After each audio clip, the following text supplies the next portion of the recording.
please ignore the noise. I'm working out, but all the argument around how we think that children are better off being raised in a two-parent household, that's always the gold standard.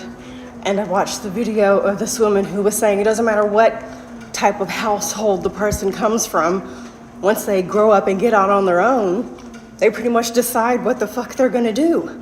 And then I went through the comment section, as one does, and one of the comments was, so your dad traumatized you because he left, but your mom traumatized you because she stayed. And that is such an award-winning comment, because I remember talking to a woman years ago who was trying to one-up me because I'm a single mom. And she bragged about the fact that I did what I had to do to make sure that my kids grew up in a two-parent household, and me and my husband had been together for X amount of years. And it was kind of sad because I was intrigued.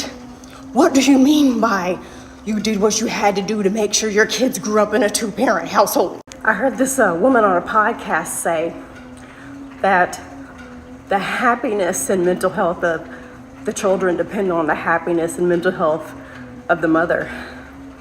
So will it cause some type of damage if you go through the trauma of growing up in a single parent household? Maybe.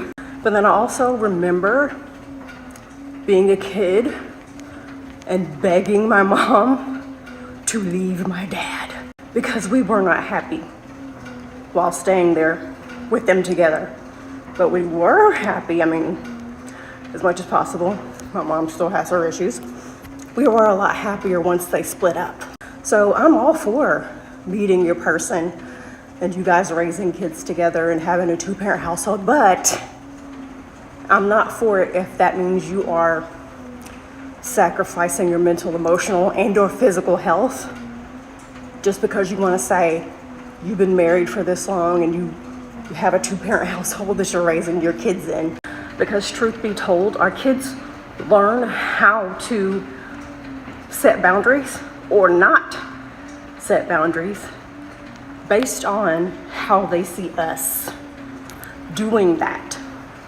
So if they see you constantly taking dad back when he cheats, if they see dad hitting you, belittling you, being physically present, but mentally and emotionally absent, if they see you not setting boundaries, they're either going to repeat the behaviors that you exhibited or repeat the behaviors that dad exhibited.